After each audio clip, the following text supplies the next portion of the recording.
Quiero dar la bienvenida al Centro de Innovación en Tecnología para el Desarrollo Humano de la Universidad Politécnica de Madrid, que es donde nos encontramos, y también al Máster de Estrategias y Tecnologías para el Desarrollo, la Cooperación en un Mundo en Cambio, a esta sesión de seminarios internacionales y diálogo improbable que se organiza conjuntamente con el ITD UPM.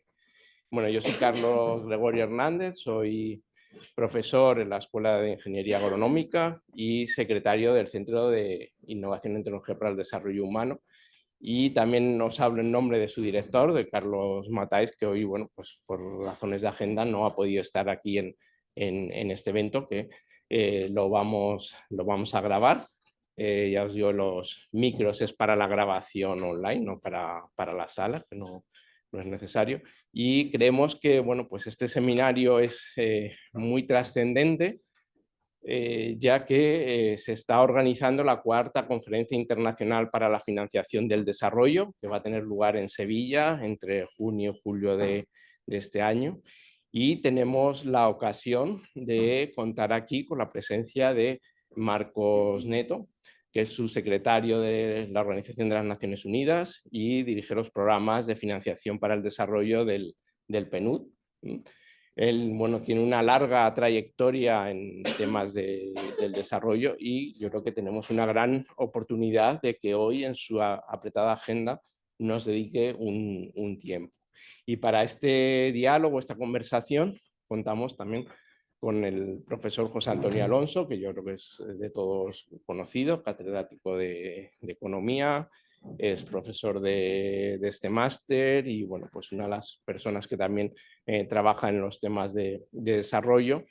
Y yo creo que la trascendencia de la charla de este conversatorio de hoy es porque, bueno, ya solo quedan 5 años para esa fecha del 2030, del cumplimiento de la Agenda 2030, de los Objetivos de Desarrollo Sostenible, y entonces esta nueva conferencia que va a tratar los temas de desarrollo, después de la que en 2015 hubo en Addis Abeba y que fue un poco la precursora de la nueva agenda en ese momento, pues quiere impulsar en estos 5 años que nos quedan el cumplimiento de esos objetivos. Entonces, recientemente se ha presentado ya para el diálogo intergubernamental un borrador de lo que va a constituir bueno, pues esa conferencia de financiación y, bueno, tenemos yo creo que la suerte de poder contar con su presencia y nada más. Espero que sea de interés y muchas gracias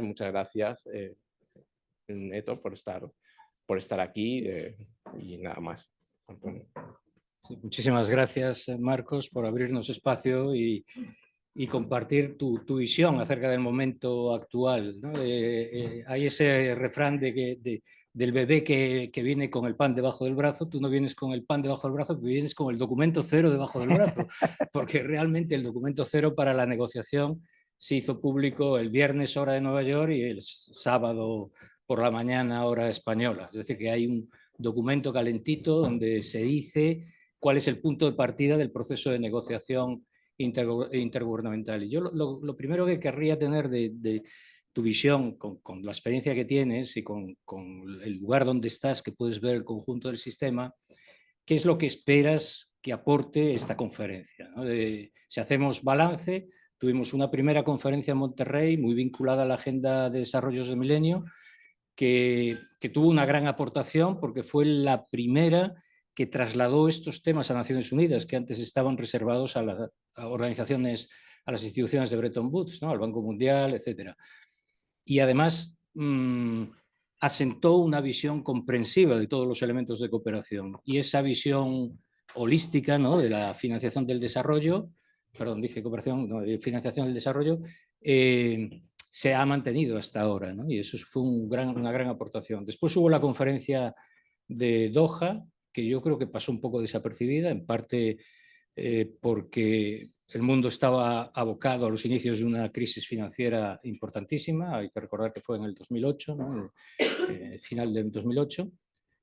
Llegó a Addis Abeba, que yo creo que hizo una gran aportación vinculada a una nueva agenda, que es la Agenda 2030, repitió ese enfoque holístico de la financiación y además llamó la atención sobre la necesidad de movilizar recursos privados adicionales hacia esos objetivos.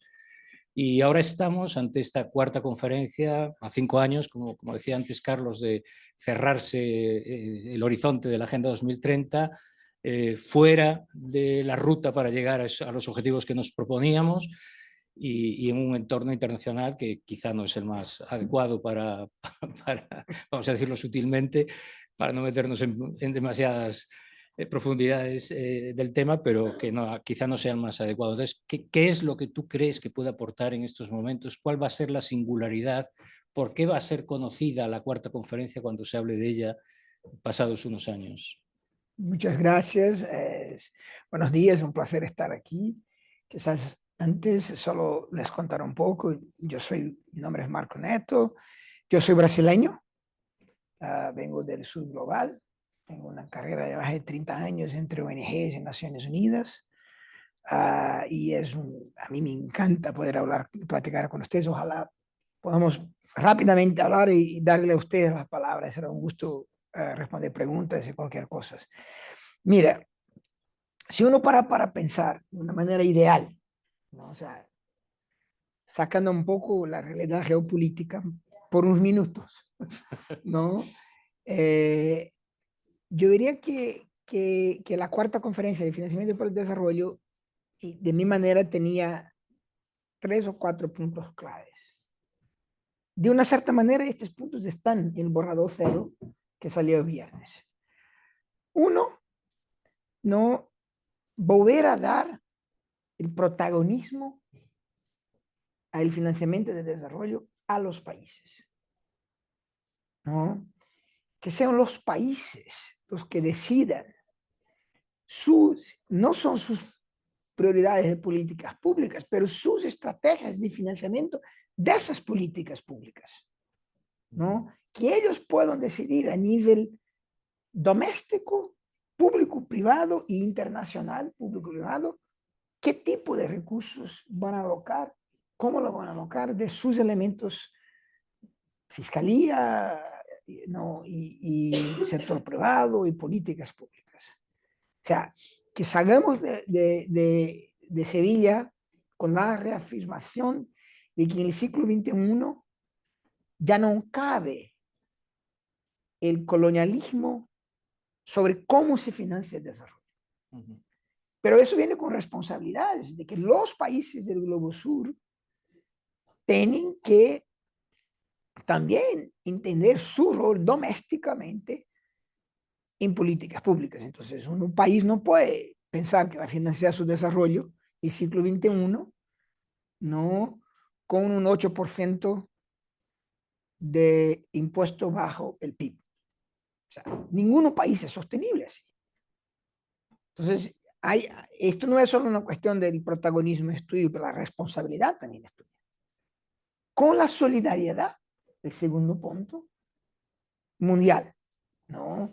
Sea con la ODA, con la asistencia oficial de desarrollo, pero mucho más allá.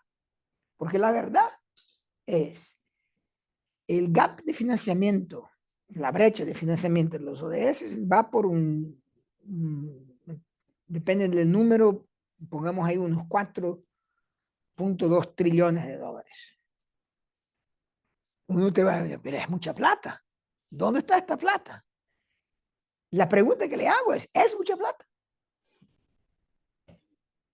¿Les parece que es mucha plata?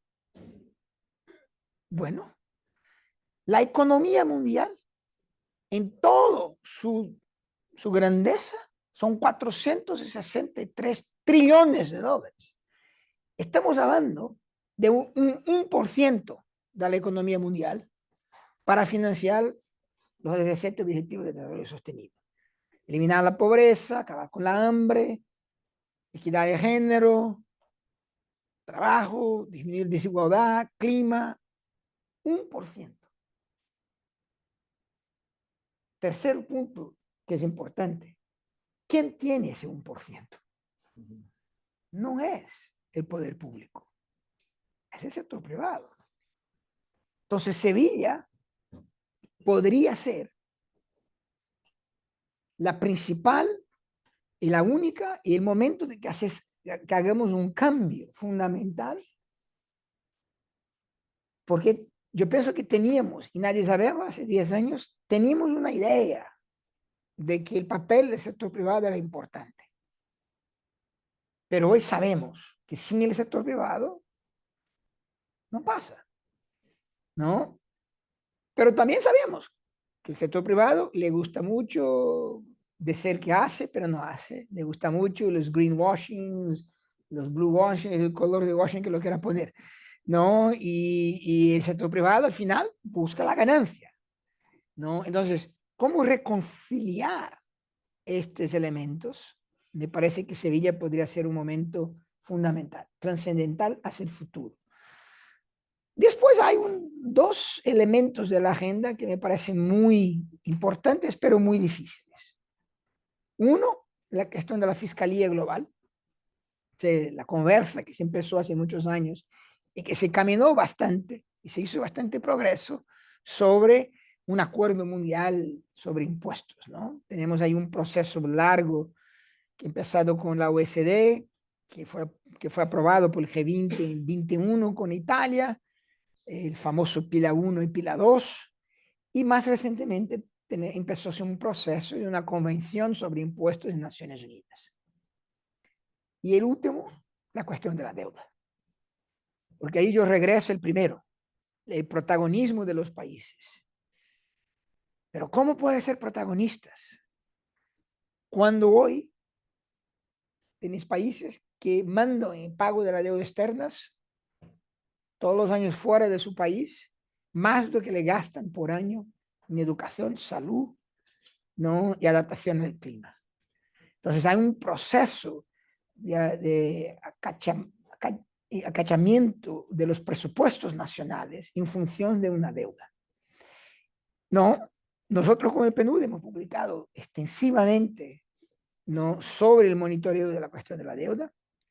Tenemos 37 países que básicamente están en default, pero tenemos una cantidad mucho más larga de países que tienen un problema de liquidez, un problema de que no pueden avanzar sus ODS, avanzar sus, no sé cómo se dice en español, pero los NDCs, de National Determined Contribution del Acuerdo de París, porque no tienen capacidad fiscal, ¿no?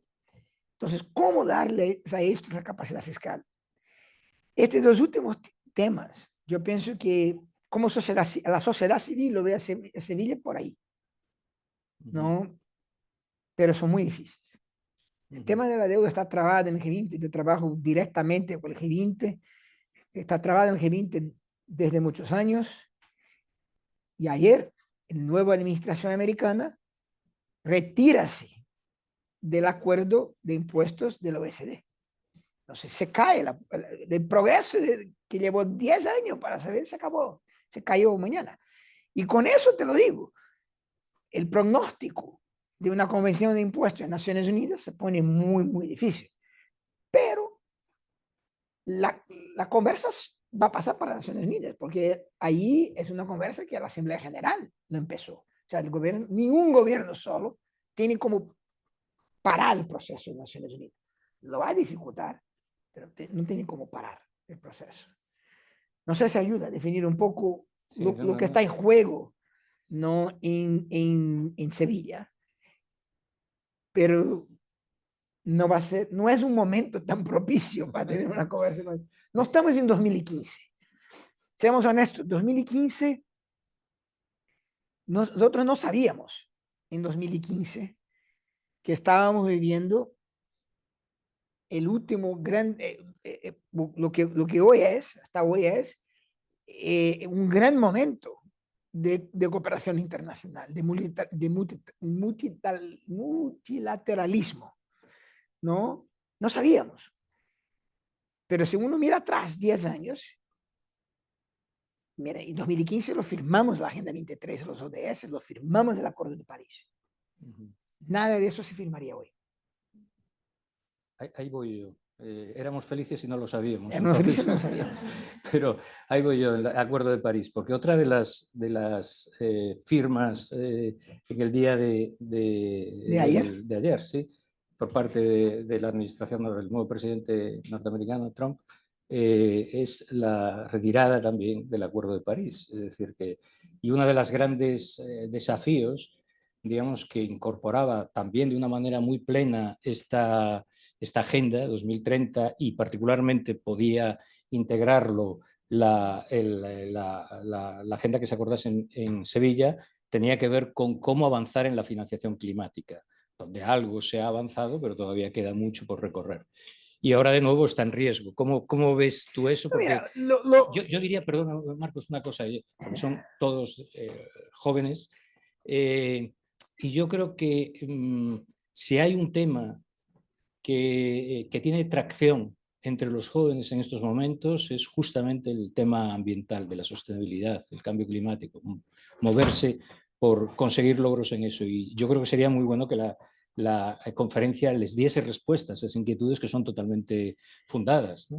Mira, empezando por la conferencia, después por el Acuerdo de París. La conferencia y el borrador cero lo intenta. Nosotros no podemos hundir financiamiento para el desarrollo con financiamiento climático. Eso no se puede hacer. Porque ellos tienen naturalezas distintas. ¿Ok? La Convención de Clima, firmada en Río de Janeiro en 92, yo hacía una pasantía, era un voluntario allá, con pocos 22 años de edad, lo pone como principio básico el Common but Differentiate Responsibility. El Common but Differentiate Responsibility no es un principio de la cooperación del desarrollo, del financiamiento del desarrollo. No es, ¿no? La base del financiamiento de desarrollo es una base de solidaridad, ¿no? Sí. Puedes estar de acuerdo o no, podemos debatirlo, pero eso es. La base del clima es diferente. Los que causaron el problema tienen que pagar por el problema. Todos tenemos una responsabilidad diferenciada. Entonces no podemos simplemente poner los dos temas juntos y decir ahora es financiamiento de clima y de desarrollo. Pero tampoco podemos dejarlos aislados. La oportunidad de Sevilla es una convergencia entre financiamiento de clima y financiamiento del desarrollo. O sea, ¿cómo que un euro invertido en clima te da un impacto fuerte en la pobreza? Como un euro invertido en la pobreza te avanza el clima. ¿Cómo que el financiamiento de biodiversidad del protocolo de Kunming y Montreal avanza la conservación de la biodiversidad y al mismo tiempo se convierte en una solución basada en la naturaleza para la adaptación en clima? Entonces, esta unificación, esta convergencia, es lo que Sevilla debería enfocarse y debería darnos un marco. Y en este punto Sevilla se beneficia del fin del año pasado, donde tuvimos el maratón. Yo personalmente cumplí el maratón entero, de Cali a Bakú a Riad, las 3 COPs de las 3 convenciones de Río, donde se crea, incluso en la Convención de Biodiversidad, a una decisión específica, formal, de la COP16 en Cali, de buscar las sinergias entre las 3 convenciones de Río. Y yo le digo, entre las 3 convenciones de Río y los ODS. Esta es la sinergia que tenemos que buscar, no cada vez más. Entonces, eso Sevilla hereda un buen momento para salir con más convergencia entre clima, biodiversidad y desarrollo. El Acuerdo de París. Volvemos a 2017. El Acuerdo de París sobrevivió. El Acuerdo de París va a sobrevivir. Va a ser más difícil, va. La pregunta que me quedo es, ¿va a salir alguien más del Acuerdo de París? Miremos los próximos días. Miremos a mis vecinos del sur. Sí. Miremos a mis vecinos del sur de Brasil. Se van a salir. Se sale solo Estados Unidos. Complica muchísimo. ¿no? Pero yo ya me doy por satisfecho de que salió solo del Acuerdo de París, no salió de la Convención del Clima, porque había mucha bulla de que iba a salir de la Convención del Clima también, ¿no? Al que me cuesta, salió solo del Acuerdo de París. El gobierno de Estados Unidos, lo que salió, lo que terminó ayer a las 11:59 de la mañana, presentó su NDC en diciembre. A propósito, le presentó en diciembre. Y le montó un NDC con un alto grado de implementación y de fortalecimiento y de comprometimiento subnacional. Este subnacional sobrevive, ojalá, ¿no? Ojalá. Pero serán años complicados para clima, para temas de género, para temas de equidad, ¿no? No hay... Marcos, una pregunta que te quiero hacer, porque tú ahora os desplazáis a Barcelona, donde tenéis una conferencia sobre los marcos de financiación, marcos integrados de financiación a nivel nacional. Una de los rasgos de las debilidades del sistema de financiación del desarrollo es su fragmentación, ¿no? Múltiples actores que operan de manera descoordinada y que hacen difícil que los países se apropien de las posibilidades que le brinda ese sistema. Y yo creo que vosotros estáis liderando desde el PNUD una iniciativa muy interesante para tratar de trabajar de manera más coordinada entre los actores. ¿Por qué no nos cuentas un poco cómo lo ves tú y cuál es? Yo regreso al primer punto que le dije, la importancia de la soberanía de los países en definir sus políticas públicas, sus planes de desarrollo, sus NDCs, el Acuerdo de París, para los que estudian derecho internacional, el Acuerdo de París cambia la lógica totalmente de la construcción de derechos internacionales. Hasta París, yo soy abogado de formación jurídica, ¿no? Los derechos, hasta París, los tratados internacionales se daban metas específicas, eran muy detallados a nivel arriba y de allá caían para abajo. Con el colapso en 2009, ¿no? de la COP de Copenhague en 2009, donde debería de haber hecho exactamente eso, ponerse de acuerdo todas las metas, todos, se colapsa y se intenta entonces buscar una manera distinta de hacer política internacional multilateral y se cría los NDCs, ¿no? Y ya se expanden para la conferencia de biodiversidad con la cosa que se llaman los NDSAPs. A mí nos gustan las siglas, ¿no? Y las INFFs, que es la versión en inglés, porque si no me voy a confundir muchísimo si le intento poner marcos, las Integrated National Financial Frameworks salen de Addis. Es un párrafo. O sea, los países miembros han decidido en Addis Abeba que todos los países iban a desarrollar y a construir un marco integrado de financiación para el desarrollo. Nosotros qué hicimos, el PNUD, con UNICEF, con OECD, con DESA, con España, Unión Europea, fue dar vida a una decisión de los países miembros. Y empezar a decir qué significa estos marcos, cómo lo construyamos, y ponerlo de manera más sencilla, ¿no? Nada más es que tener una estrategia soberana nacional de financiamiento para tu política, ¿no? Entonces, estamos llevando eso desde 2019 en 86 países, donde se empieza con un diagnóstico. Si tu plan de desarrollo es ese, si tu NDC es ese, ¿cuánto cuesta? Porque siempre hubo en los países, en España, en todos los países, siempre hubo una gran separación, una gran brecha entre planificación y finanzas. Los ministerios de finanzas son los poderosos.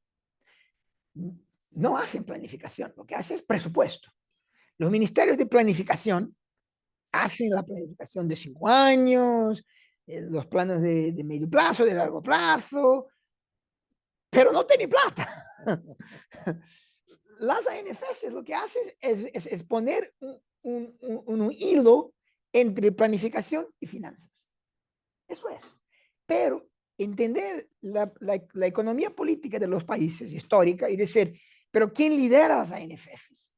No puede ser planificación, tiene que ser ministro de Finanzas. Porque si no, se queda la planificación hablando con planificación y nadie habla con quién tiene la plata. ¿No? Yo ayer hablé con el Tesoro español, este tiene la plata. ¿No? Entonces, esa es la razón política, ¿no? Y práctica de hacer eso, ¿no? La importancia de las ANFFs no es tanto de coordinar los actores, porque te soy muy honesto, yo no tengo ninguna pretensión en el mundo en sentarme en un país a coordinar el Banco Mundial, el Fondo Monetario Internacional, el BID, me va a poner loco, ¿no? Lo que sí es importante es empoderar a los países para que ellos definan sus estrategias financieras. Yo voy a poner, yo necesito poner, si mi índice costa $1 trillón, no, caso real, a ver si me recuerdo las cifras. La estrategia financiera en Mongolia costaba desde 7 mil millones de dólares hasta 2030. El gobierno de Mongolia dijo, 52% de 17 mil millones de dólares va a salir de mi plata pública. Lo demás, sector privado, cooperación internacional, lo que sea. Now, cuando tú tomas una decisión de esa, la próxima pregunta es, ¿cuánto tienes de plata pública?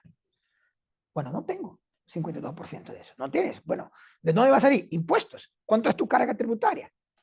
Es tanto. Bueno, tiene que crecer progresivamente. No, el sector privado, pero el sector privado, tienes una ley de PPP. No tengo. Creemos una ley de PPP. Se crea una ley de PPP. No, mira, pero yo tengo una bolsa de valores. Mongolia es chiquita, pero es una bolsa de valores, ¿no? Y las empresas de la bolsa de valores, todas alineadas con sostenibilidad, todas alineadas con clima, ¿no? Bueno, pongamos una ley de disclosure, una ley de reportaje. ¿Esto cómo funciona las ANFFs? Le permite al gobierno llegar al Banco Mundial y decir, mira, tú me quieres vender eso, pero yo quiero que me vendas eso, no eso. Porque eso yo necesito eso. ¿No? Le permite hablar, le permite casar un plan estratégico con los procesos de mediano plazo y de largo plazo del Fondo Monetario. El Fondo Monetario es un socio de nosotros en las ANFFs, porque casamos las ANFFs con los MTAs, de Midterm Review de presupuestos del Fondo Monetario. De ahí viene la coordinación, pero la coordinación no es mía, son de los países. Las ANFFs no son de Naciones Unidas, son de los países. Y lo que vamos a discutir en Barcelona mañana y pasado mañana es, tenemos 30 países veniendo a Barcelona, nivel ministerial, de deputy minister, técnicos, a ver por dónde andan las ANFFs, que hemos aprendido, que se ha movilizado de recursos. Sabemos que en 17 países se han movilizado 32 mil millones de dólares. Y estamos hablando de países chicos, ¿no? Aquí. Y sabemos que, y vamos a discutir la relación de las ANFFs con las famosas country platforms, que el G20 lo está poniendo en la mesa. Y también vamos a discutir qué queremos, o sea, qué se quiere en Sevilla de las ANFFs.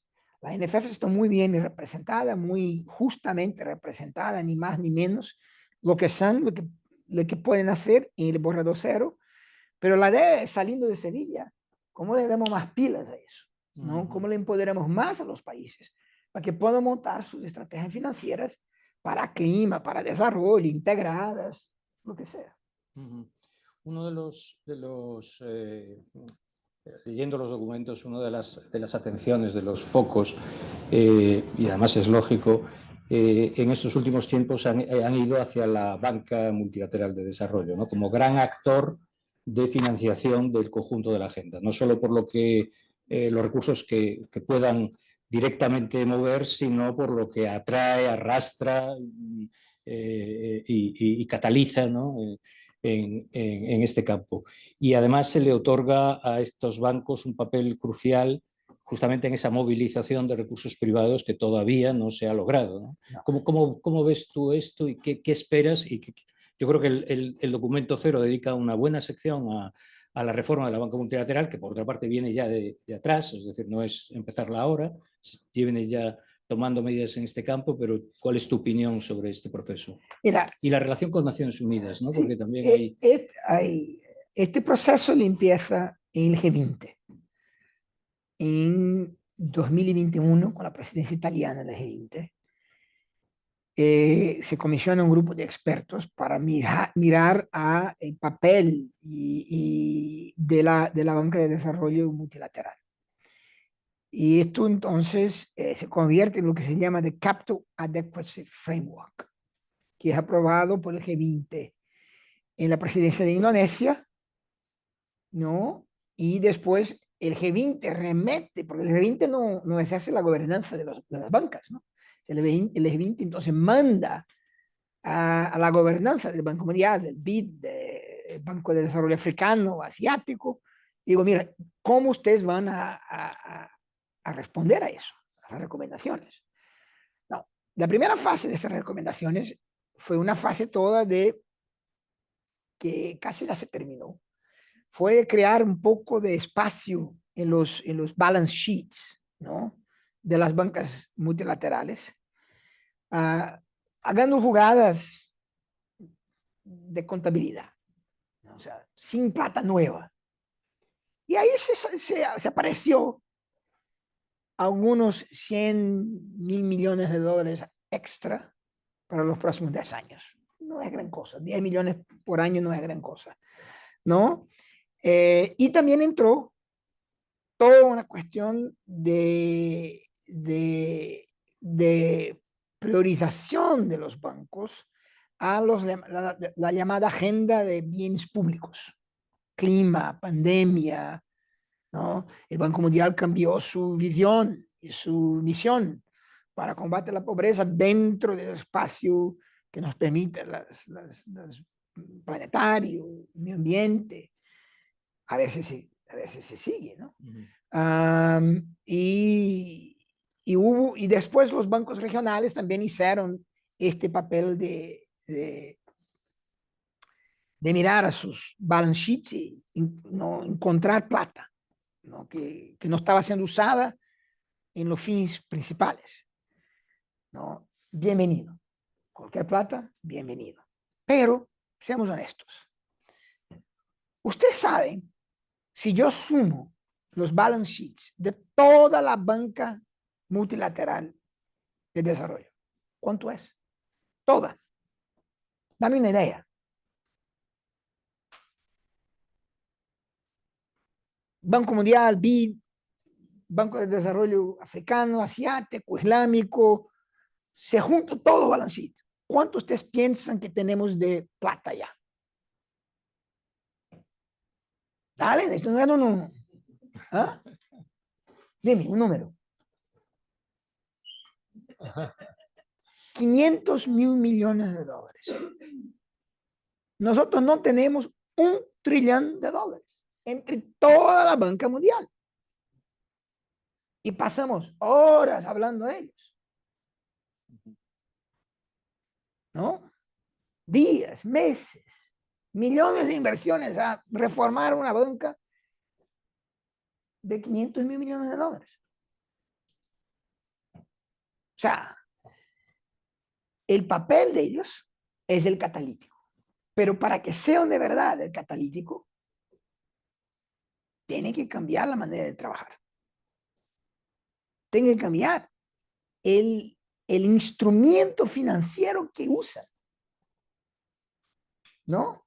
Y tiene el modelo. La amiga, que es el brazo de garantías y de seguros políticos del Banco Mundial, tiene un apalancamiento de 36 veces lo que pone en la mesa. El Banco Mundial tiene un apalancamiento con préstamos del sector privado, ¿no?, de 50 centavos de dólar. O sea, ¿quién apalanca a quién?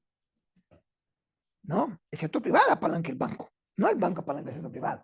Pero la miga es así, apalanca. Pero la miga no puede crecer.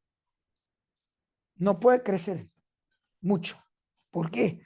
Porque la miga se crece mucho, toma mucho riesgo, afecta el AAA rating del Banco Mundial. Pero si tú estás sentado en Zambia, en Zimbabue, ¿qué te interesa el AAA rating del Banco Mundial? Ah, me van a decir, pero no, pero el Banco Mundial capta la plata del mercado más barata porque es AAA. Entonces saca la miga de tu balance sheet. Lo que necesitamos es que estos 500 mil millones de dólares apalanquen 50 veces el capital privado. Y apalanquen de una manera que el capital privado va a donde no va hoy. El año pasado, 2024, toda la inversión mundial en electrificación fueron 3 trillones de dólares. El buena noticia, 2 trillones de dólares, los 3 trillones, fueron en energía renovable. O sea, la transición energética no para, no me importa quién ganó en Estados Unidos. Esta no para. ¿Por qué no para? Porque es buen negocio. El sector privado la compró, gana dinero. ¿Ok? ¿Cuál es el problema? ¿Cuál fue el porcentaje de estos 3 trillones de dólares de inversiones de electrificación el año pasado? Fue África, un 2%. Solo. ¿Por qué no va a África? Porque las 3 agencias de credit rating le dicen que África es muy riesgoso. Entonces no me voy.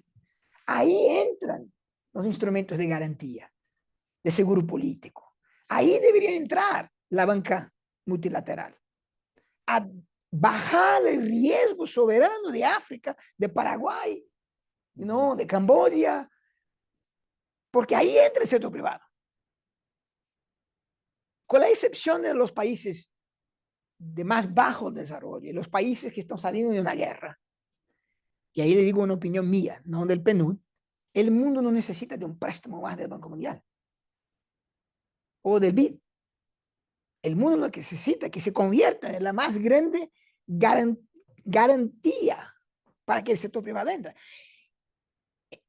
Las instituciones de Bretton Woods tienen 80 años. Hace 80 años eran los perros grandes.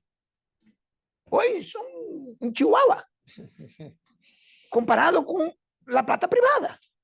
Pero un chihuahua que se la tira bien podría traer esta plata privada, pero no es con préstamo, no es con loans, no es más, porque no tiene capacidad, no tiene.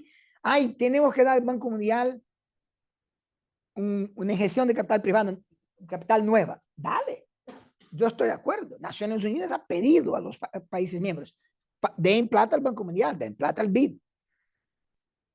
Ok, van a llegar $1 trillón. ¿Qué sigue $1 trillón? $1 trillón en garantías, movilizados 50 veces. Chévere. Hay venezolanos por aquí. No, $1 trillón en préstamos.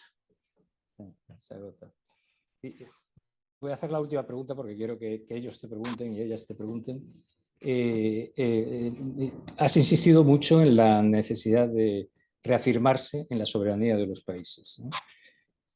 En el ámbito de los países, pero ahora vayamos al ámbito del sistema.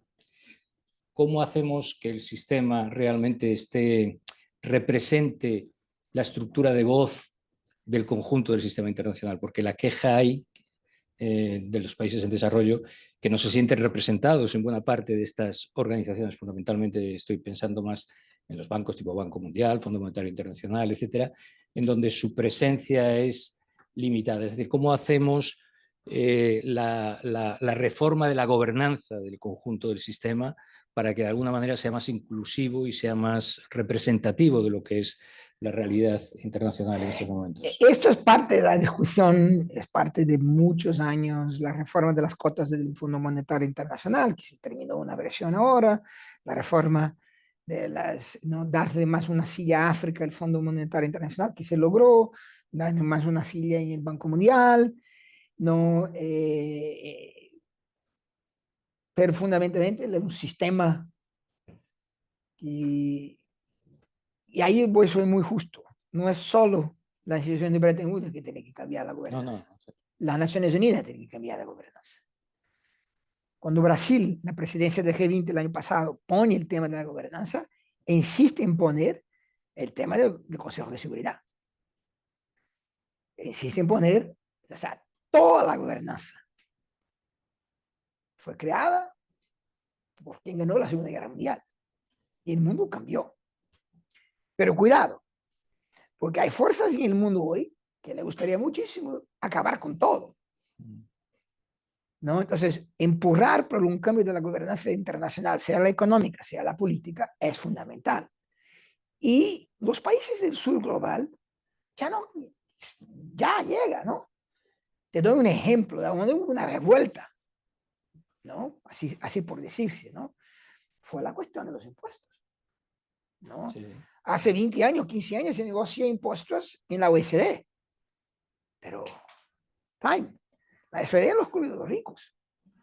Definido impuestos para África, para Brasil, para Asia, hasta que llegó hace un año y pico que los países, el G77, digo, no, o vamos a hablar de impuestos en Naciones Unidas, o no hablamos de impuestos. Entonces, y en contrario a Estados Unidos, en contrario a todo, se fue a la Asamblea General, se votó y se empezó el proceso de la Convención de Impuestos en Naciones Unidas. Va a llevar décadas, hasta porque los de OECD no quieren. No de la organización, los países ricos no quieren discutir impuestos en Naciones Unidas. ¿No? Pero el hecho de que el sur global tuvo fuerza suficiente de empezar un proceso, una convención de impuestos globales en Naciones Unidas, te demuestra de que la gobernanza mundial tiene que cambiar. Pero ahí yo sinceramente no sé cómo, ¿no? O sea, ¿cómo vas a pedir a uno de los 5 miembros permanentes del Consejo de Seguridad que voten contra su propia permanencia o contra su propio derecho de veto? O sea, es complicado. O sea, estamos hablando casi que de tener un gran, casi que como en otros países, en mi país tuvimos en el 84, 86 a 88, que fue cuando salimos de los 24 años de dictadura militar, en España la misma cosa, donde se construyó un momento histórico de construcción de una constitución, o sea, una asamblea constituyente. Casi que necesitamos de una asamblea constituyente global donde se podría revisar toda la estructura de gobernanza, de la económica a las Naciones Unidas, a lo demás. No sé si el momento es ese, muy honestamente, no sé si el momento es ese, pero yo no veo cómo vamos a cambiar institución por institución.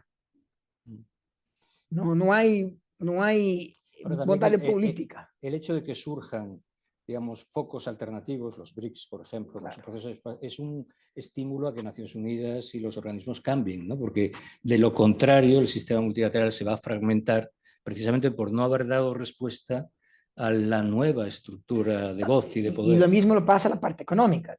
Tienes el Banco de Infraestructura Asiática, tienes el nuevo Banco de Desarrollo de los BRICS, o sea, una cantidad de otros bancos de desarrollo y de bancas de desarrollo que se han creado en la Asia, mucho fragmentando más aún las cosas, ¿no?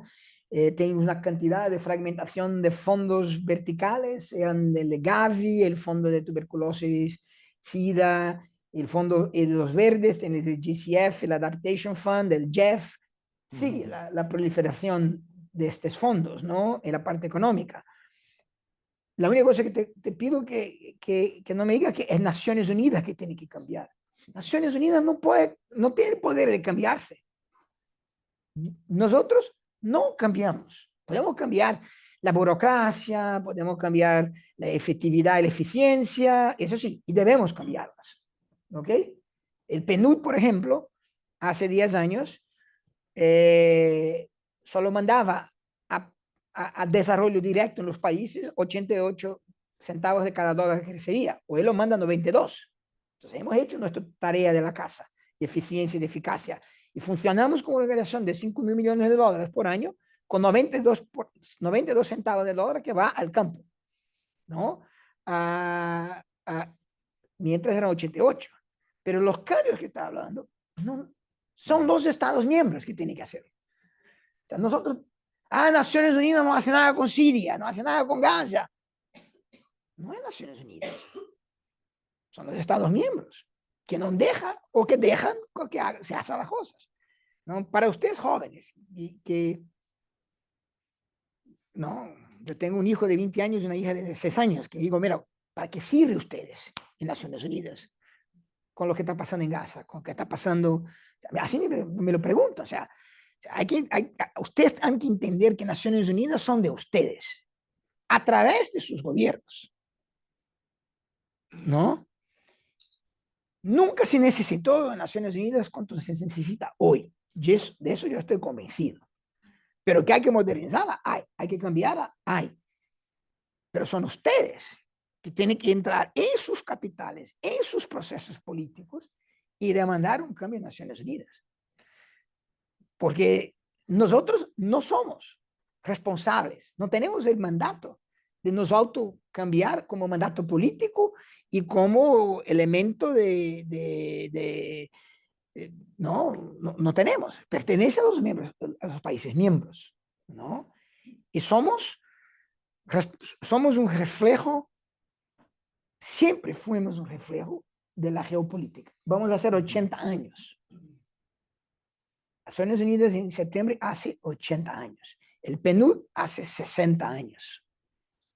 Siempre fuimos reflejos de los momentos geopolíticos. Los buenos, 2015, muy bueno. No tan buenos. Pues pasamos las preguntas a la sala. Inquietudes que tengáis, dudas, información que queráis de quien está en adelante. Creo que tengo que pasar, ¿no? Para que se...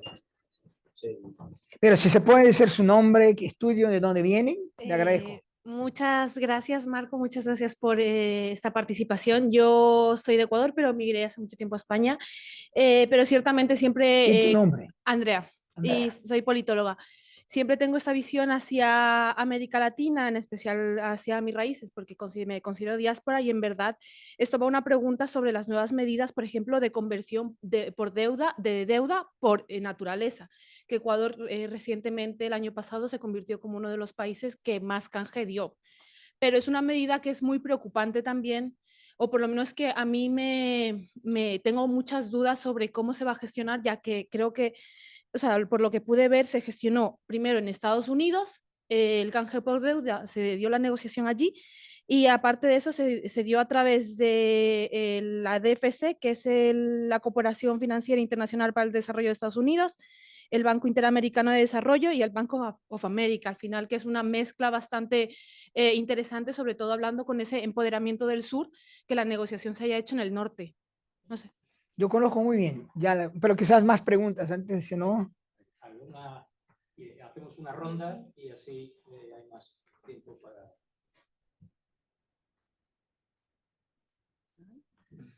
Qué tímidos. Sí. Aquí hay una. Bueno, hola Marcos. Mi nombre es Sare, yo he estudiado Relaciones Internacionales y Derecho y estoy completamente de acuerdo con lo que comentas de que hay que cambiar las Naciones Unidas, pero no desde las Naciones Unidas, sino desde los estados. Pero también me preocupa mucho el cómo se puede llevar a cabo este cambio desde la sociedad civil, porque también siento como que, bueno, y de hecho lo hemos trabajado en clase, cómo la sociedad civil siente que está perdiendo capacidad de influencia en el sector público y hacia los gobiernos de sus países. Entonces, ¿cómo nosotros, como estudiantes y como pues, población activa en temas de política, podríamos ayudar a que se realicen estos cambios, si es posible? Aquí, el compañero. Sara, ¿no? Gilberto Zapata, yo soy comunicador social y periodista de Colombia. Me quedó sonando un poco el tema de la Asamblea Constituyente. De por sí, creo que actualmente cuando se habla de este tema se genera ruido incluso en los medios de comunicación cuando son los mismos países cuando se quieren impulsar estas estrategias, pero llevarlos ya al escenario global eh, me suena un poco utópico, pero me gustaría desde su experiencia y trayectoria un poco cómo esto podría emerger desde ese cambio endógeno, como usted lo menciona, y cómo podríamos realmente, porque es que lo veo muy complejo en el tema del escenario, es una geopolítica del poder, entonces cuando se habla de una asamblea constituyente, eso implica cambios profundos, incluso como actualmente se está desarrollando entonces mi pregunta es, ¿cómo podría impulsarse ese cambio endógeno o cuál cree que puede ser ese primer paso que va muy aliado con la pregunta desde la ciudadanía y que eso se refleje en los estados para lograr realmente, pues, el cambio que realmente se quiere? Este tema de la Asamblea Constituyente le viene a la mesa porque Brasil lo puso en la mesa el año pasado. Brasil hubo una cosa muy interesante el año pasado. El gobierno del presidente Lula llevó por la primera vez en la historia el G20 para dentro de Naciones Unidas. Entonces el gobierno de Brasil hizo una reunión formal del G20 dentro del predio de Naciones Unidas en septiembre del año pasado. Nunca había pasado eso. Y en esta reunión, el presidente Lula dice, Brasil va a invocar el artículo, no me acuerdo del artículo ahora, pero hay un artículo en el Charter de Naciones Unidas que le permite convocar una asamblea constituyente. Básicamente, convocar la revisión del Charter de Naciones Unidas totalmente, en su totalidad, no uno por uno. O sea, la idea viene de ahí. Brasil puso en la mesa. No, yo sigo diciendo, no sé si el momento geopolítico más adecuado para hacer eso, pero el mecanismo existe, está dentro del Charter de las Naciones Unidas, ¿no? Lo que quería comunicar el presidente Lula es que hace 50 años que hablamos de la reforma del Consejo de Seguridad y no pasa, ¿no? Y él, como un gran negociador, un gran sindicalista, sabe que es mucho más fácil negociar cuando se abre todo do que cuando se intenta. Porque, ¿qué ofreces hoy a los 5 permanentes miembros? Nada, solo pérdida de poder. Pero si abres todo, no, cuidado con qué quieres. Cuidado con qué quieres, ¿no? Porque ahí venga tu pregunta. ¿Cómo empieza el Charter de las Naciones Unidas? Ustedes se acuerdan. Aquí he estudiado relaciones internacionales, tienen la memoria. ¿Cómo empieza? ¿Ah? No. ¿Cómo empieza? Las primeras palabras del Charter de las Naciones Unidas. We the peoples. We the peoples. No we the states. We the peoples, in plural. ¿Ok? Naciones Unidas son de nosotros como ciudadanos. Pero no tenemos como ciudadanos el acceso a Naciones Unidas. Porque es un proceso intergubernamental. Pero las primeras 3 palabras, o 2 palabras del Charter son we the peoples, que viene de la Declaración de Independencia de Estados Unidos. ¿No? Viene de la Declaración de Independencia de Estados Unidos. ¿No? Entonces, de ahí viene el poder, si tú quieres, simbólico de la sociedad civil para no demandar cambios, ¿no? Yo soy de una generación de que los cambios se hacían en la calle. ¿Ok? Yo fui a la calle 84, con 14 años de edad, a demandar elecciones al fin de la dictadura en Brasil.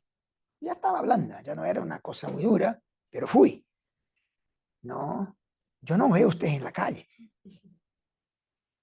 Yo sé también que la calle hoy es virtual. O sea, hay la calle virtual y hay la calle, la calle real.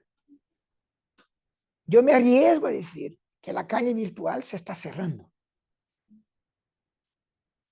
Nosotros teníamos una expectativa de que la calle virtual iba a propagar los mensajes mucho más.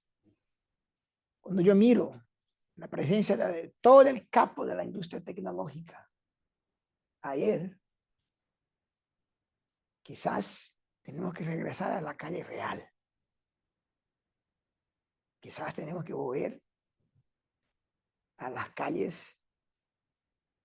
a las peleas antiguas. Tenemos que volver a aprender con los antiguos, con los más viejos como nosotros, con la historia de España, con el fin del franquismo, de Portugal, de Brasil, de América Latina, de Argentina. Es muy interesante, no sé si ustedes ven un paréntesis.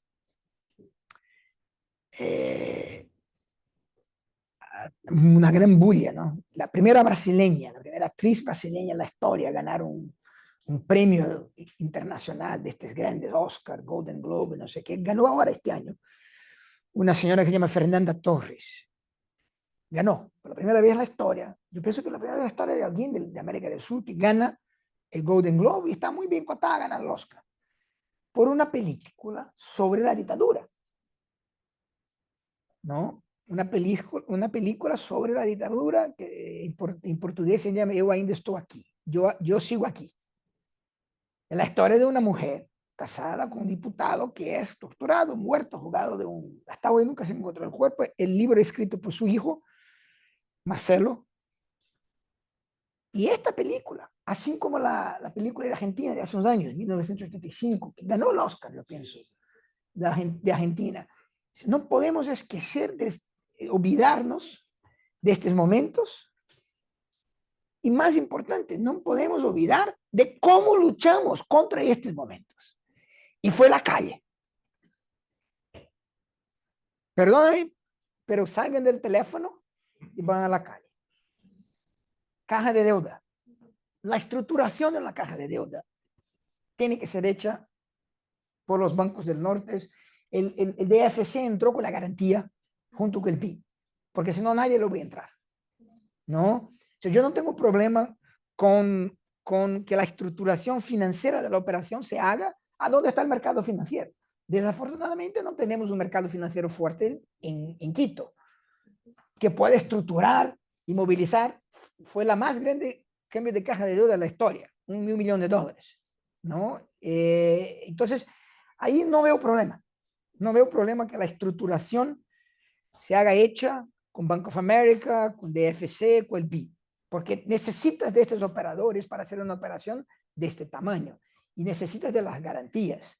Por la cuestión que hablaba antes de que Ecuador es considerado arriesgado, Ecuador tuvo un problema con el pago de la deuda y no sé qué. Yo veo que el cambio de caja de deuda me parece un instrumento muy bueno, pero es muy ineficiente. Llevo 3 años de hacer eso en Ecuador. Gasta mucha plata, ¿no? Y entonces yo pienso que es mejor buscar el mismo objetivo, ¿no? Cambio de deuda por alguna cosa, por un resultado, pero fuera del mecanismo caja de deuda. Y eso he creado una pelea muy grande con el Club de París. Hemos escrito un paper diciendo que cuando uno está renegociando deuda, ahí debería haber la discusión de cambio. Y lo más obvio hoy por hoy es por clima, ¿no? Y la otra cosa es, cuando un país hoy hace un cambio de caja de deuda, automáticamente las agencias de crédito, de ratings, te rebajan. Y el caso de Ecuador, el rating ya estaba tan bajo que no hacía problema. El problema es que el cambio de deuda por resultado podría se convertir en un mecanismo de prevención. O sea, si no fuera usado para bajar el notch del crédito, el rating, podría ser usado como prevención. Países que aún no están, pero están muy endeudados, hacen una caja de deuda. Pero ahí se la hace hoy las tres milagrosas del mundo, ¿no? Que no son democráticas, que no son reguladas, ¿no? Ellas te bajan. Entonces mucha gente no hace caja de deuda por eso. Entonces, hay maneras de hacer, hay discusiones, quizás podemos discutirlos un poco en Sevilla. Hay un párrafo muy grande en Sevilla, el borrador solo dedicado a swaps. Dale. Bueno, yo tengo el micrófono. Me presento, soy Alicia de Paraguay.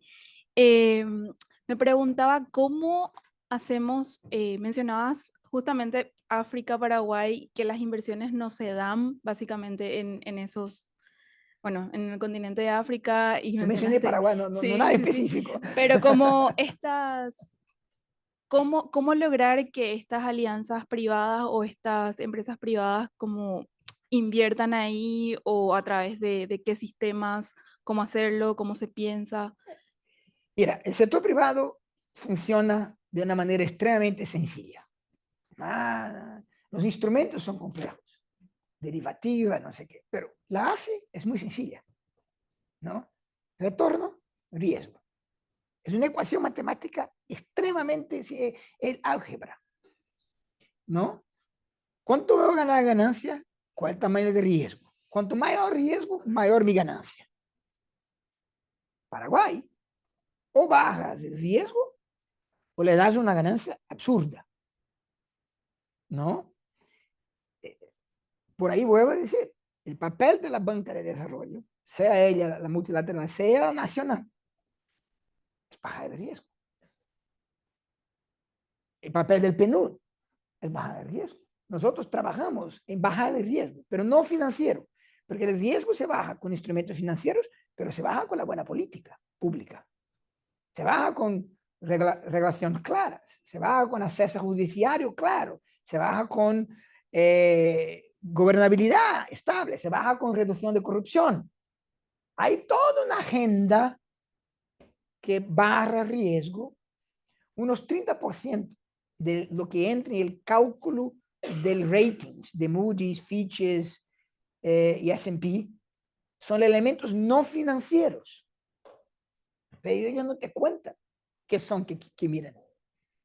Este es el problema de la falta de transparencia del proceso de ratings. Ellos no te dicen a Paraguay, te estoy fregando la vida de este 30%. Lo otro es claro, el PIB, en deuda GDP, no sé qué, tasas de interés, pero un 30% son non-financial.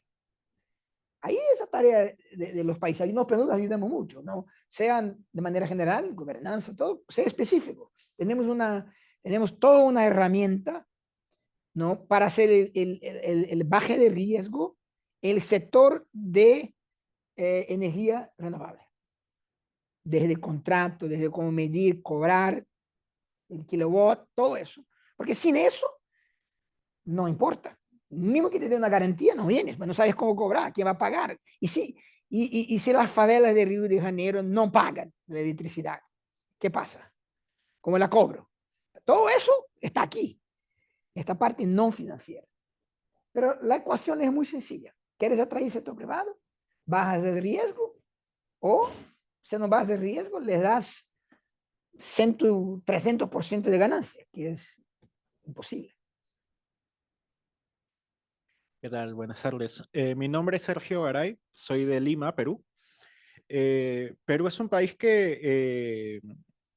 cuyo camino hacia el desarrollo sostenible es un camino particularmente, digamos que largo, y es un proceso que en los últimos años ha ido ralentizándose. Motivado también propiamente por los conflictos de intereses y la polarización que hay entre los distintos movimientos políticos, que es un fenómeno que sucede también en distintos países de Latinoamérica. Eso nos ha llevado a que ese proceso justamente se ralentice, y haciendo ese análisis justamente sobre qué hacer para que esto cambie, esta posición sobre el nuevo contrato social o la nueva asamblea constituyente, digamos, a nivel internacional que se necesita para conseguir los ODS hacia el 2030, me lleva a pensar también en la cooperación que se da entre países de Latinoamérica.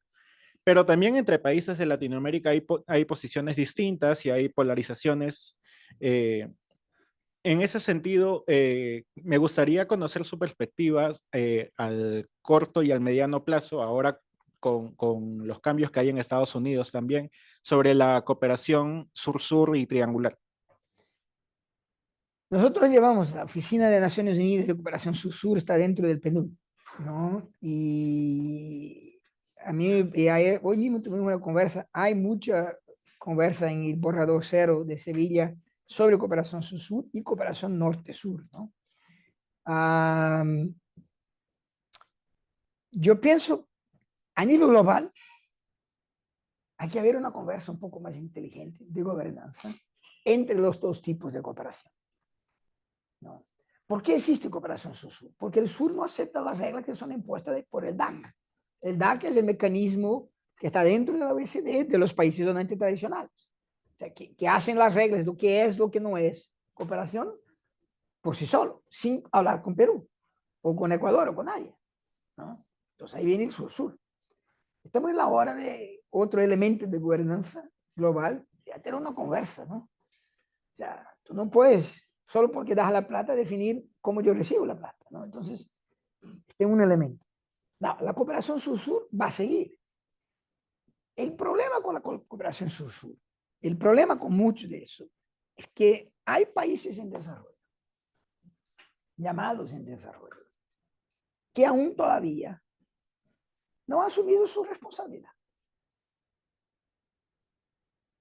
¿no? O sea, no puedes estar entre las 10 más grandes economías del mundo, las 20, son miembros del G20, 80% de la economía mundial está en el G20, 82% de las emisiones de gases verdaderos están en el G20 y no asumir una responsabilidad, ¿no? O sea, ahí hay una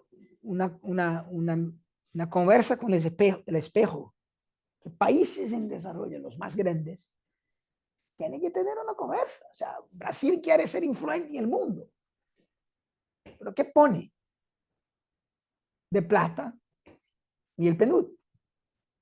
No en el PNUD en Brasil, para cuidar de los temas de Brasil, ahí pone, pero el PNUD es mundial, nada. Estoy hablando del PNUD, puede ser UNICEF, puede ser PNUD, puede ser Banco Mundial, puede ser el BID, puede ser lo que quiera.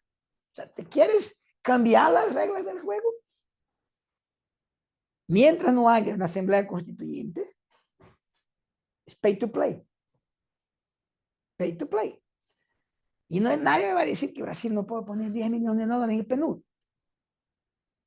Y si Brasil pusiera 10 millones de dólares en PNUD, se convertiría en el noveno, o el noveno, deceno donador más grande del PNUD. El octavo. Bueno, como el octavo donador más grande del PNUD, te ganas una silla, ¿no? Y ahí, imagínate que hay otros países en desarrollo mucho más grandes que Brasil, que tampoco quieren pagar. So, ahí se queda complicando, diciendo que los donantes tradicionales son unos cabrones, pero, ¿no? Ahora, una cuestión sobre esto mismo. ¿No hay también una cierta dejación de Naciones Unidas sobre su papel? ¿No hay también una cierta dejación de Naciones Unidas sobre su potencial papel directivo en el ámbito de la cooperación? Lo digo porque Naciones Unidas tardó un montón en crear el Development Cooperation Forum, digamos, como un organismo para el debate de los... Concordo. Y no le ha dado recursos ni capacidad para monitorear los procesos, es decir, está subfinanciado, tiene muy limitado músculo político para ponerse a dialogar con el DAC de la OCDE en una cierta condición de igualdad, ¿no? Es decir, que también yo creo que hay un problema de los países que tú has señalado. Los países emergentes tienen que asumir sus responsabilidades y saber que tienen que contribuir también a la gobernanza global, porque son parte del sistema, pero también yo creo que Naciones Unidas podría haber hecho más en hacerse presente en este campo de la cooperación. Mira, muy probablemente tienes razón, ¿no? Pero vuelvo a decir, yo no sé, ahí me está hablando de un tema que yo no sé la historia del GBF, no sé si años pararon porque los Estados miembros no querían dejar, o se fue por inercia de Naciones Unidas. Naciones Unidas tiene mucha inercia, ¿no? Como cualquier grande burocracia, pero no sé, ahí no sé por qué, pero es un punto válido, ¿no? Mira, ¿ustedes saben cuánto costa Naciones Unidas? El secretariado, la estructura política, no PNUD, UNICEF y tal, la estructura política de Naciones Unidas, Consejo de Seguridad, Secretario General. El predio bonito que ustedes conocen, es más que el predio, porque incluye Ginebra. ¿Sabe cuánto cuesta eso? Entre 6 y 7 mil millones de dólares. Esto es menos que el presupuesto anual del Departamento de Incendio, de Bomberos, de la ciudad de Nueva York. ¿Ok? De la ciudad de Nueva York. Es menos de la mitad del presupuesto anual de la policía de la ciudad de Nueva York. Tenemos que reformar, tenemos. Hay gastos de necesarios de recursos, pero decir que Naciones Unidas cuesta una fortuna cuando cuesta menos que el Departamento de Bomberos de la ciudad de Nueva York. Ahí entra el papel de ustedes. ¿Dónde está la voz de la sociedad civil? En la calle, diciendo a los países, no, espera, ¿de dónde viene esta cosa que Naciones Unidas gasta millones y millones y millones de dólares? Mira el tamañito. O sea, pongamos la proporción en las cosas, ¿no? Pero, o sea, ¿quién aboga por una estructura que hay de ustedes? Ella quiere el micrófono. Venga. Gracias. Hola, bueno, mi nombre es María Santillán, muchas gracias. Bueno, en realidad no soy estudiante del máster, soy estudiante del doctorado en el programa de Economía, pero me han dejado colarme, que me interesaba escucharle. Tengo dos preguntas sobre Sevilla. Una es pensando en toda la conversación sobre el nivel de ambición, ¿no? Muchos países, Jesús Robal también lo ha mencionado antes, pues que piden más bien un cambio más profundo, más sistémico, pero también ha mencionado que en el contexto geopolítico actual es poco probable que por lo menos se dé ahora mismo. Entonces, pero claro, llegar después de todo el proceso de Sevilla con simplemente reiterando unos compromisos más bien generales, pues tampoco tiene mucho sentido. Entonces mi pregunta sería, según su punto de vista, ¿dónde estaría el baremo para considerar el proceso de Sevilla un éxito desde el punto de vista político y desde el punto de vista del desarrollo? Y mi otra pregunta es sobre, mencionaba antes, el movimiento, bueno, el significado de haber movido la conversación sobre cooperación fiscal internacional de la OCDE a Naciones Unidas y que, por supuesto, hay un poco de resistencia por parte de los países de la OCDE que siempre han tenido esta conversación en este otro espacio. Y mi pregunta es, ¿qué rol ve entonces para la OCDE en esa conversación de manera que se integre y que no se acaben generando dos conversaciones paralelas? Muchas gracias. Mira, tu segunda pregunta para mí es muy sencilla.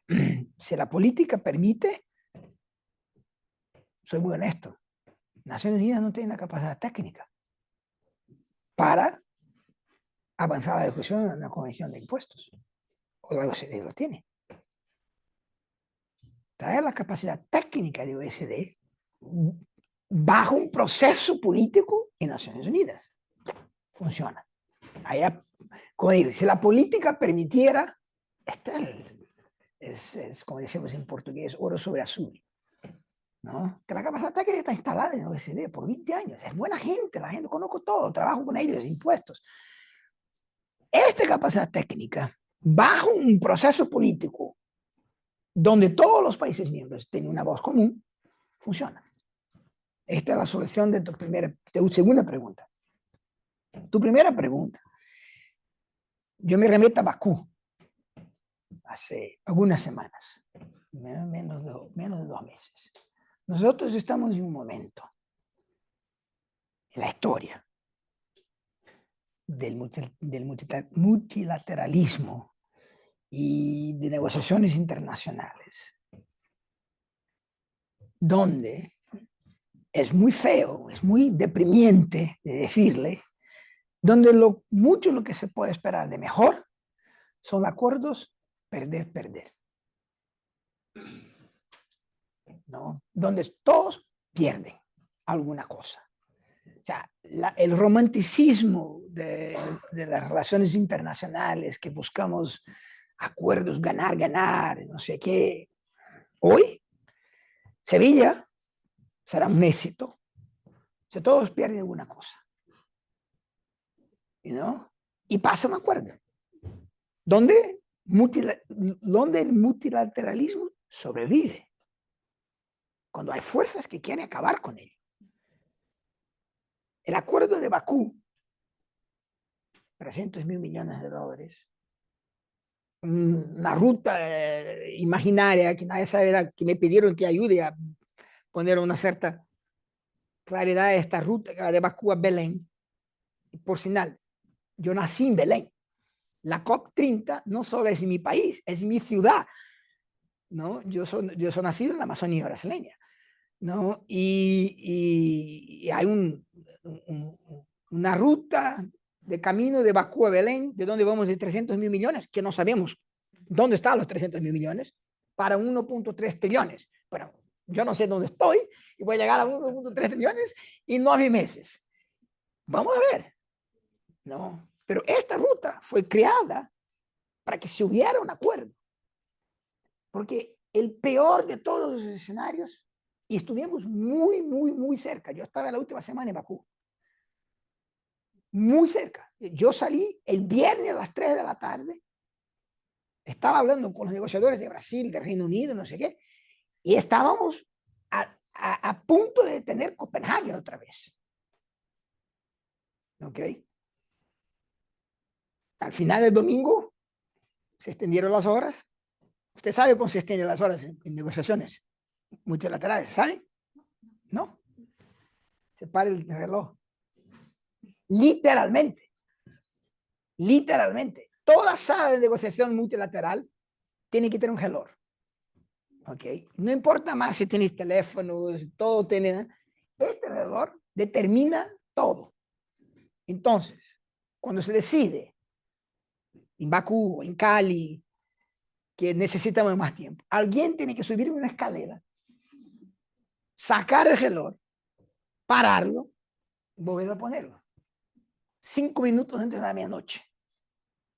Negocia más 3 días, tiene un acuerdo, vuelve de arriba, pone el reloj a funcionar, cuando da la medianoche termina la reunión. Esto es verdad, hasta hoy. Es verdad hasta hoy, porque por tratado tiene que acabar a la medianoche del día. ¿No? Entonces, el punto que quiero decir, no un punto deprimente y cínico, es que hoy por hoy, ¿qué es más importante? ¿Tener el mejor acuerdo posible, tener el mejor acuerdo ideal, o tener un acuerdo que mantiene el sistema vivo? Respirando con ayuda de respiradores, pero respirando. El sistema de clima estuvo para morir en Bakú. Incluso estuvo para morir en Bakú con fuego amigo. El Club de Roma, que tiene Ban Ki-moon, tiene Cristina Figueres, hay gente que cree en esta babosada, que me salta una carta diciendo que el sistema de la Copa está quebrado, está roto, que hay que hacer otro. Pero no me puede soltar una carta a la mitad de la negociación. O sea, fuego amigo, ¿no? Cuando dicen las guerras que te saltan fuego amigo. Tienes razón, pero el momento que soltaron la carta fue terrible. No ayudó a nada, ¿no? Entonces, Sevilla, o sea, hay lo que yo me gustaría que fuera el éxito de Sevilla. O sea, arreglamos la deuda en Sevilla, avanzamos, damos un poder a Naciones Unidas para avanzar la Convención de Impuestos. Centramos la cuestión de las INFs. Esto quizás pueda pasar, ¿no? Como una necesidad de que las estrategias financieras sean soberanas de los países. Aquí tienes un mecanismo ya funcionando, reconocemos. Ideal, ¿no? La realidad, que salga alguna cosa suficientemente mala para todos, estoy de broma, suficientemente aceptable para todos, con mandatos. Sigamos estudiando eso, sigamos haciendo aquello, el PNUD hace ese, hace aquello, ese hace ese, Banco Mundial no, hay una ruta de cambio, sigamos y sobrevivimos. Sobrevivimos. Todo es cíclico, ¿no? Ustedes son jóvenes, nosotros ya somos más viejos, ¿no? Yo voy a decir, ¿no? En la vida de ustedes, hace 10 años, hemos logrado, éramos felices y no sabíamos, el Acuerdo de París, los ODS, 10 años, ¿ok? Hoy, esto no pasaría. Pero mañana, los vientos cambian, la historia cambia, y hay que entender que somos un hilo y un proceso. Lo importante, por cuestiones de clima, para ustedes como jóvenes, para mis hijos, es que la crisis climática, ela es existencial, más que cualquier otra. Quizás la única cosa tan existencial contra la crisis climática fueron los que pensaban que íbamos a morir en una guerra nuclear, ¿no? Por lo menos en la guerra nuclear moríamos rápido. En la crisis climática es despacio, ¿no? Pero para ustedes, el mundo que nosotros le estamos entregando de herencia es muy más difícil por la cuestión climática. O sea, una cosa es tú saber que que va a llover y que los frijoles van a crecer, que el maíz va a crecer y que los ciclos son meses y son estándares y son estables. Ya no son, ¿no? Entonces, si hay una crisis que yo recomiendo a mis hijos que vayan para la calle, es esa. Y que vayan para la calle ayer. Que Europa, que Brasil, que el sur global, no se desesperen con la salida de Estados Unidos del Acuerdo de París, aún más, que abracen el Acuerdo de París cada más fuerte, más pegado, que lo demanden de sus gobiernos, que hagan más. ¿Por qué se fue a Estados Unidos? No porque se fue a Estados Unidos, bueno, porque voy a hacer. Porque no hay, es un cliché, ya es un cliché, pero no hay otro planeta, ¿no? Ayer se dijeron que vamos a Marte, chévere, ¿no? Vamos a Marte, hasta que vamos a Marte, ese, ¿no? Y la instabilidad climática va a hacer con que la vida de todos nosotros sea mucho más difícil, ¿no? Y no tengo que recordar, y es un pesar muy grande que pongo, ¿no?, a todas las familias de los que sufrieron con las lluvias de Valencia, ¿no? Pero eso no es normal. O ir a mi tierra, ir a la Amazonía brasileña y ver el río Amazonas seco. No es normal. La Amazonía no seca. No debería secar, mismo en el periodo que no llueve, porque llueve siempre. El periodo de lluvia llueve todos los días, el día todo. Los periodos de seca llueve todos los días, pero no el día todo. Pero los ríos están secos en la Amazonía. No, esto no es normal. Y esto es causado por los seres humanos. Yo cuando empecé mi carrera, y quizás terminamos, yo empecé mi carrera, yo tenía en desarrollo hace 33 años. Yo decía que, ¿qué haces? Yo trabajo para acabar con mi trabajo. Yo trabajo para acabar con mi trabajo. Voy a jubilarme y sigue mucha gente necesitando de hacer lo que hago yo, no de desarrollo. Pero es importante entender que las complejidades de los procesos naturales, lo que nosotros decíamos cuando yo hice ayuda humanitaria, es que habían dos tipos de causas para ayuda humanitaria.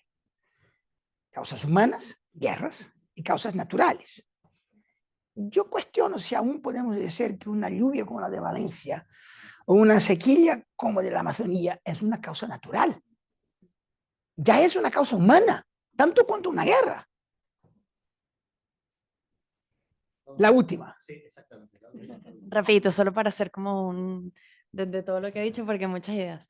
Yo soy venezolana, mi nombre es Brigitte Duplat, soy internacionalista de carrera y periodista y bueno, me vienen muchas cosas a la mente, pero primero, esta idea de que para lograr estos cambios hay que salir a la calle. Yo soy de una generación que tuvo que salir a la calle en su país, conozco esto, pero pienso que para lograr esto tenemos que tener estos principios y estas ideas en mente. Para lograr luchar por el mundo, tenemos que entender, tenemos que convencer a nuestras generaciones y a las futuras generaciones que de verdad es un problema. Y tenemos que convencerlos también que Naciones Unidas está haciendo muchísimo para ello. Y creo que en este momento histórico, en donde está habiendo quizás un crecimiento muy peligroso de proteccionismos, de racismo, de cierre, muy en contrario como hemos venido, como han sido de repente otras generaciones, creo que el reto que tenemos nosotros como futuros hacedores de políticas y bueno, los que estamos estudiando este máster, que nos interesa un cambio en el mundo o mantener quizás un mundo como el que venían teniendo las otras generaciones, es lograr hacer que entendamos las futuras generaciones por qué tienen que pelear. Cómo hacemos entender a las futuras generaciones que tenemos que lograr convencer a nuestros estados de que Naciones Unidas es importante, cómo logramos hacer que todos luchemos por, qué sé yo, presionar a la industria privada de invertir en esto que es importante. Creo que ese es el mayor reto que tenemos y creo que es uno de los retos que no sabemos cómo hacer, porque por cosas como esta gana un presidente como Trump por este ideal de cierre y de extremismos peligrosos que están llevando a la no cooperación y al peligro de que estas cosas siguen perpetuándose, ¿no? En el futuro y que no logramos entonces salir a la calle porque no tenemos la semilla, ¿no? Que es ese inicial de, ok, esto es importante y tenemos que luchar por ello. El compañero Ali, el limeño, dijo una cosa muy importante. Nosotros, quizás, como sociedades, con los procesos de polarización, hemos perdido elementos de un contrato social, ¿no? A mí me da mucha pena cuando se ven encuestas en varios países, desarrollo y de desarrollo, donde la juventud, números absurdos, 36, 40, llegué a ver en países más del 50% de la juventud que no le interesa la democracia. Es porque ustedes nunca vivieron una dictadura. Bueno. Yo sí. Bueno, ¿no? Nosotros sí. ¿No? Entonces, yo no sé responder, porque yo no entiendo. Yo, sinceramente, no entiendo por qué que un 36% de personas dice que a mí no me vale o no me vale, si es democracia o no es democracia. No entiendo. Entonces, ¿cómo volvemos a construir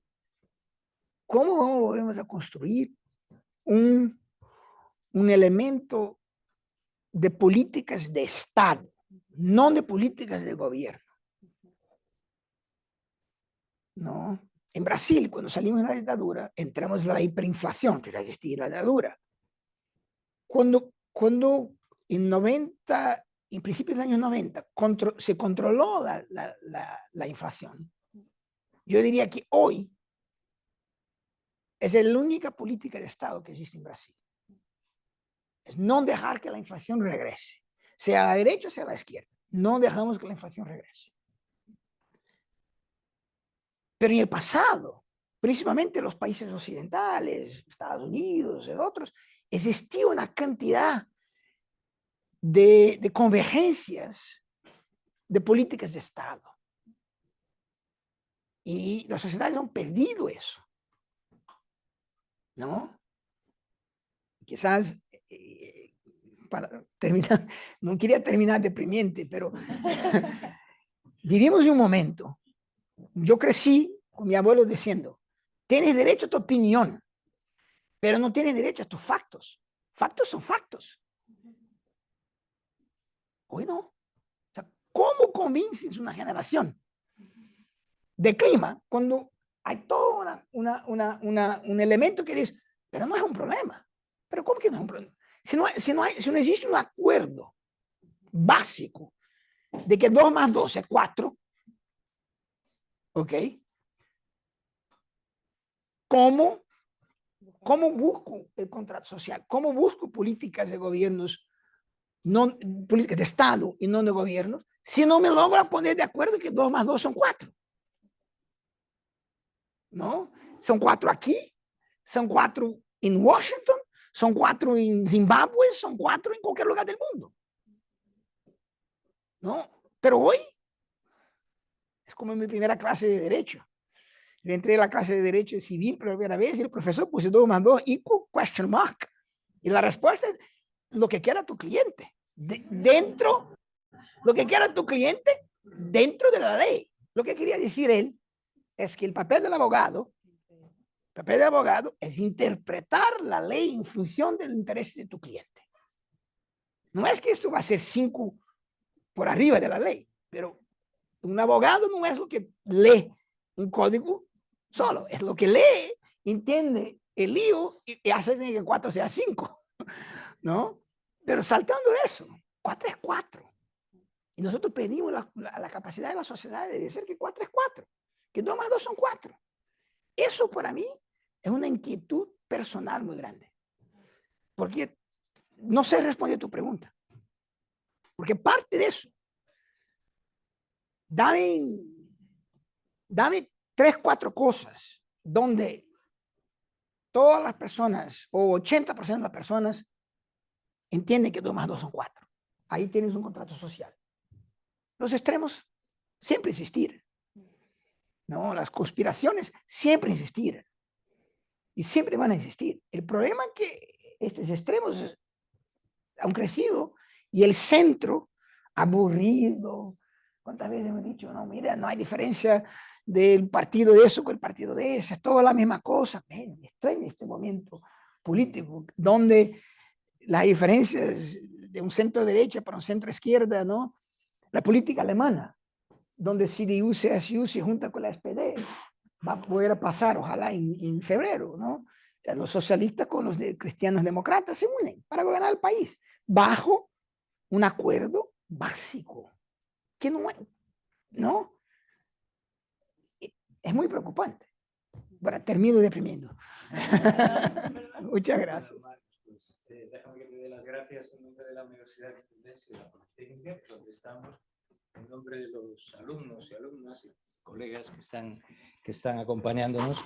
Y además, he de darte las gracias diciendo que estás en el lugar donde debes estar, pero podías haberte dedicado a la enseñanza, porque la verdad es que no solo es que expliques bien las cosas, sino que motivas a la gente. Y yo creo que es muy importante verte a ti desde un cargo de responsabilidad como el que tienes, trasladando esa motivación, que es algo que nos debe desafiar también a los profesores, que debemos de trasladar esa motivación a las generaciones que nos toca enseñar, ¿no?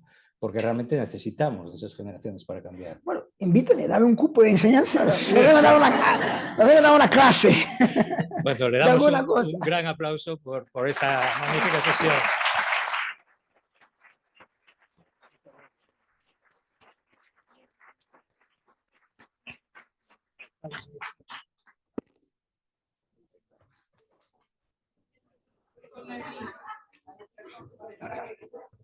¿Te ha gustado?